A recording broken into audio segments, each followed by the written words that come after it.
ఒక్కసారి కొమ్మూరి గోల్డ్ కి కాల్ చేయండి. తాకట్లో ఉన్న మీ బంగారాన్ని విడిపించి మార్కెట్ ప్రైస్ కి వాళ్ళు కొనుక్కుని మిగతా డబ్బులు మీకు ఇచ్చేస్తారు. నమస్తే, వెల్కమ్ టు అవర్ ఛానల్. నేను మ్యాంకరేవిక. మనం టీవీ ఉంది మన కోసం. సో దేశవ్యాప్తంగా ఏదైతే యుద్ధం నడుస్తూ ఉందో దాని ద్వారా చాలానే మనకి ట్యాక్సీలు అని చెప్పి, డాలర్ రేట్లు అని చెప్పి అన్ని పెంచేస్తున్నారు. సో ఈ 2-3 రోజులుగా వినిపిస్తున్నటువంటిది ఏదైతే కమర్షియల్గా మనకి ఎల్పిజి గ్యాస్ సిలిండర్స్ ఉన్నాయో దాని యొక్క ప్రైజింగ్ అనేది డబల్ అయిపోయింది. సో దాని ద్వారా ఈ హోటల్స్ నడుపుకునే వాళ్ళు అండ్ అలానే హాస్టల్స్ ఉండేవాళ్ళు ఏ విధంగా ఇబ్బంది పడుతున్నారు. కొన్ని హాస్టల్స్లో అయితే మేము ఒక 2 days ఫుడ్ ఆపేస్తాము, ఎందుకనంటే అంత మేము ఎఫర్ట్ చేయలేకపోతున్నాం, సిలిండర్ ఒకటేసారి పెరిగిపోవడం అనే కారణాలు చెబుతున్నారు. దీని ద్వారా జనాలు ఏ విధంగా ఇబ్బంది పడుతున్నారు, ఇలా ఎవరైతే హోటల్స్లో ఉంటారో సో అక్కడ యాజమాన్యం ఏ విధంగా ఇబ్బంది పడుతుంది, అసలు ఎంతవరకు వాళ్ళు నిజంగా అసలు ఏం జరుగుతుంది, దేనివల్ల ఈ సిలిండర్ రేట్స్ అనేవి పెరిగాయి అనేది వాళ్ళకి తెలుసా లేదా, అసలు ఏంటి అనేది ఒకసారి కనుక్కుందాం, మాట్లాడే ప్రయత్నం చేద్దాం. నాతో పాటు రండి. హాయ్ అండి. హలో అండి. సో ఏదైతే మనకి న్యూస్ వినిపిస్తూ ఉందో ఎవ్రీడే యుద్ధం గురించి ఏదో ఒక అప్డేట్ వస్తూనే ఉంది. ఫ్యూయల్ రేట్ పెరిగిపోతుంది, డాలర్ కాస్ట్ అండ్ అలానే ట్యాక్సెస్ కూడా పెరిగిపోతూ ఉన్నాయి. సో దీంట్లో భాగంగా ఇప్పుడు సిలిండర్. సో మేము విన్నది ఏంటంటే హాస్టల్స్లో ఉండే వాళ్ళకి ఇది చాలా ఇబ్బంది అయిపోయింది. మీరు ఫుడ్ బయట ఒక 2 days ఆగండి, బయట తీసుకోండి, మేము ఎఫర్ట్ చేయలేమనే విధంగా. సో మీ వరకు ఏమన్నా అలాంటిది వచ్చిందా? మీరు ఎక్కడ స్టే చేస్తూ ఉంటారు? యాక్చువల్గా నేను కూడా హాస్టల్లోనే అండి స్టే చేసేది. మాకైతే ప్రెసెంట్ ఎలాంటి న్యూస్ మా హాస్టల్ ఇంకా ఏమీ కన్ఫర్మ్ చేయలేదు. ఇలా గ్యాస్ రేట్స్ పెరిగాయని మాకు తెలుసు, కానీ కొన్ని హాస్టల్స్లో మాత్రం ఆల్రెడీ చపాతీలు, దోశలు అవన్నీ కూడా బంద్ చేస్తారు, ఏమీ పెట్టట్లేదు. ఇంకా రేట్స్ కూడా చాలా పెరిగిపోయాయి. ఇంకా హాస్టల్స్ అన్ని క్లోజ్ చేస్తామని కూడా టాక్ వచ్చింది బయట. సో ప్రెసెంట్ అయితే మా హాస్టల్కి అయితే ఏం రాలేదు. బట్ మీ ఫ్రెండ్ సర్కిల్స్ అట్లా ఎవరైనా? యాక్చువల్లీ తనకి వాళ్ళ హాస్టల్లో చెప్పారంట ఆల్రెడీ, ఇంకా మా హాస్టల్ అయితే ఇంకా ఏం చెప్పలేదు. సో అలా జరిగితే మాకు వచ్చే శాలరీకి ఇంకా చాలా ఎఫెక్ట్ పడుతుంది. సో ఇంకా చూడాలి గవర్నమెంట్ ఎలా దీన్ని మంచిగా తీసుకుంటుందో, ఎలా చేస్తుందో అని. ఓకే, థ్యాంక్ యూ అండి. సో మీ ఫ్రెండ్ చెప్పారు, మీ హాస్టల్లో కూడా ఎలా చెప్పారు అని, అసలు ఏం జరిగింది, ఏం చెప్పారు? సో ప్రజెంట్ ఓన్లీ జస్ట్ టాకే వచ్చింది, ఇంకా ఏది కూడా ఆపేయలేదు. మా హాస్టల్ కానీ చుట్టుపక్కల హాస్టల్స్లో అనేది ఏంటంటే, సో రీసెంట్గా బయట జరిగిన వార్స్ జరుగుతున్నాయి కాబట్టి ప్రజెంట్ ఎక్స్పోర్ట్ ఇంపోర్ట్ ఈ ఫ్యూయల్ కానీ క్రూడ్ ఆయిల్స్ కానీ ఇదంతా కూడా ఆపేస్తున్నా ఉన్నారు. సో దానివల్ల ఏంటంటే బ్రేక్ఫాస్ట్లో ఈ ఆయిల్తో చేసే పూరి కానీ ఇట్లాంటి ఫుడ్స్ కానీ సో మెల్లిమెల్లిగా అన్నీ కూడా తగ్గిస్తూ వస్తున్నారు. అండ్ దీనివల్ల మాలాగా అంటే పీజీస్లో ఉండే స్టూడెంట్స్ కానీ ఎంప్లాయీస్ కానీ వీళ్ళందరికీ ఇబ్బంది అయ్యేది. మోస్ట్లీ వాళ్ళు సరే వర్క్ ఫ్రమ్ హోమ్ ఇచ్చినా సరే ఇక్కడ హాస్టల్స్కి కానీ వాళ్ళకి అప్పుడు ప్రాబ్లం అవుతుంది. సో దీన్ని తొందరగా గవర్నమెంట్ ఏదోలాగా సాల్వ్ చేసి వార్ అనేది జరగకుండా కానీ లేదంటే ఇక్కడతో ఆపేస్తే బెటర్ అని అనుకుంటున్నాను. దాంతోపాటు జనాలు ఎలా ఇబ్బంది పడుతున్నారంటే, ఓకే ఇప్పటి వరకు అయితే ఈ కమర్షియల్లో గ్యాస్ ఇదంతా మానేస్తున్నారు, బట్ ఇంకొక 1 week లో డొమెస్టిక్ కూడా మానేయచ్చు ఛాన్సెస్ ఉన్నాయి. అండ్ దీనివల్ల ఏంటంటే ఇండక్షన్ స్టవ్ రేట్స్ కానీ ఎలక్ట్రిసిటీ కానీ బయట పెట్రోల్ కానీ వీటన్ని ప్రైజెస్ హైక్లో ఉండొచ్చు. దానివల్ల మిడిల్ క్లాస్ వాళ్ళు అయితే ప్రతిదీ అంత పే చేయలేరు కదండి. సో అదొకటి ఇష్యూ జరగవచ్చు. అండ్ ఆల్సో దీనివల్ల మాకు అంటే మిడిల్ క్లాస్ కానీ ఈ శాలరీస్తో పాటు ఇదంతా కూడా ఇబ్బందిగా అనుకుంటాం. లైక్ శాలరీ ఇచ్చే దాంట్లో కూడా మనకి జిఎస్టీస్ చార్జెస్ అన్ని కూడా పెరిగే అవకాశం ఉంది. ఆబ్వియస్లీ జిఎస్టీ వీటితో పాటు ఇవన్నీ కూడా పెరుగుతాయి. సో దానివల్ల అవుట్కమ్ అనేది చాలా ఇబ్బందిగా ఉండొచ్చు. అండ్ మన ఆల్రెడీ రూపీ వాల్యూ పడిపోతూ వస్తుంది. సో ఇట్లాంటి సిచ్యువేషన్స్ వల్ల ఏంటంటే చాలా డిఫరెన్స్ వస్తుంది మన డాలర్కి అండ్ రూపీకి. అండ్ ఆల్సో సో దీనివల్ల ఏంటంటే బయట స్ట్రీట్ ఫుడ్స్ నుంచి రెస్టారెంట్స్ వరకు, హాస్టల్స్ నుంచి ఇంట్లో డొమెస్టిక్ వరకు ప్రతి దాంట్లోనూ ఇబ్బంది వస్తుంది. మీరేమన్నా గవర్నమెంట్ వాళ్ళకి చెప్పాలి అనుకుంటున్నారా దీని తరఫున, మీడియా తరఫున? సో మేబీ తొందరగా గవర్నమెంట్ మిగతా బయట కంట్రీస్ వాళ్ళతోనే డీల్ చేసి ఎంత తొందరగా అయితే అంత తొందరగా ఈ ఇష్యూని సాల్వ్ చేసి మనకి ఎప్పటిలాగానే ఎక్స్పోర్ట్ కానీ క్రూడ్ ఆయిల్స్ అన్నీ కూడా వచ్చేలా చూసుకుంటే బెటర్. అంతే. మీ పేరండి? శృతి అండి.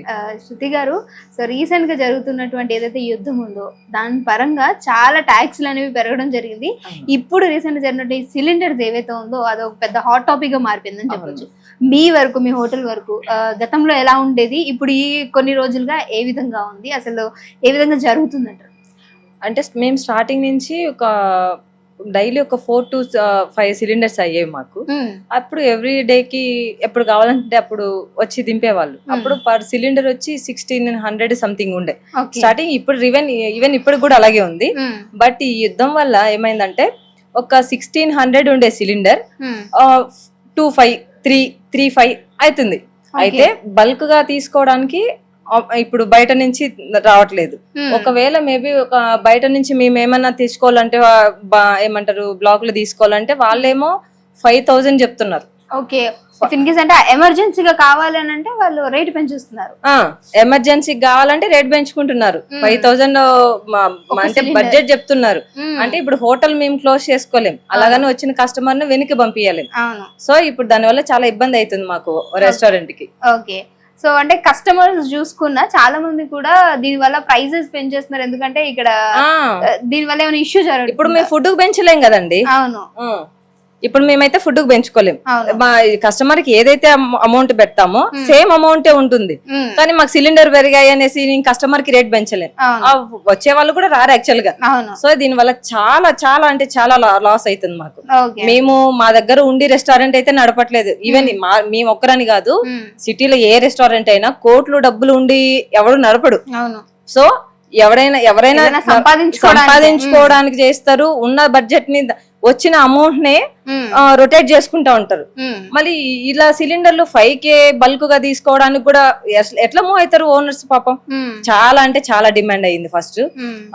ఒకవేళ బయట తీసుకోవడానికి అంటే ఒక పర్సన్ నుంచి 2,6-3K వచ్చిందన్న ఒక సిలిండర్.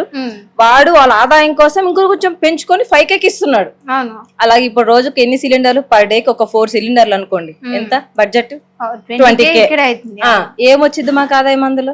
మా చేతి గుండా పడ్డాం తప్ప దాంట్లో 1 రూపీ ఇన్కమ్ అనేది ఉండదు. ఎన్ని రోజుల నుంచి ఇబ్బంది జరుగుతుంది మీకు? మాకు ఒక 10 days కి అవుతుంది. 10 days అంటే మరీ ఎక్కువ లేదు.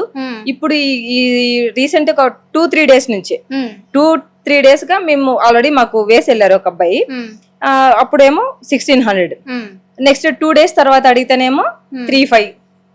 మరి వేరే వాళ్ళు అప్పుడు వాళ్ళ దగ్గర కూడా లేవనుకోండి, బయట ఏదైనా బ్లాక్ లో తీసుకోవాలంటే 5K. వాళ్ళ ఆదాయం కోసం ఈ మాకు సిలిండర్ల కొరత, వాళ్ళకి ఆదాయం బెనిఫిట్ అంతే, అలా చేస్తున్నారు.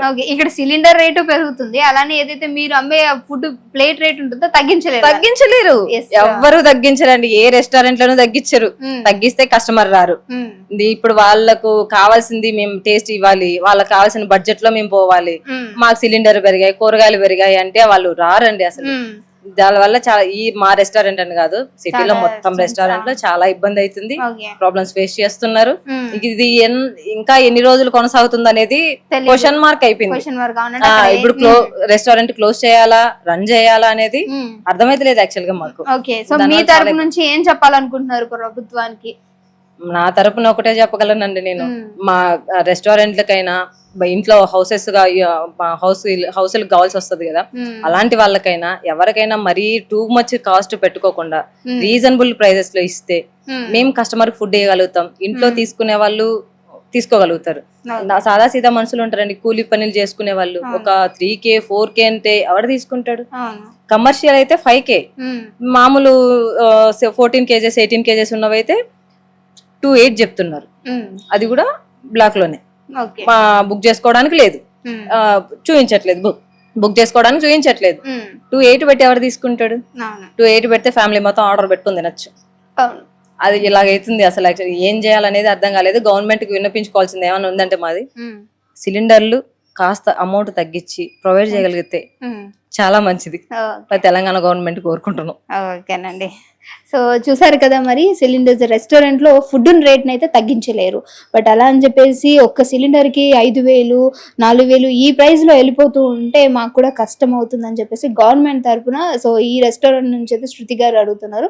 సో చూడాలి మరి ఇది ఇంకా యుద్ధం ఎంత వరకు కొనసాగుతుంది, ఇంకా పెట్రోల్ రేట్లు కూడా పెరిగిపోయినాయి. సో ఇంక ఎంత వరకు వెళ్తుంది అనేది నిజంగా జనాలు ఆందోళన పడుతున్నటువంటి ఒక పరిస్థితి అయితే ఇక్కడ కనిపిస్తుంది. సో చూస్తూనే ఉండండి మనం టీవీ.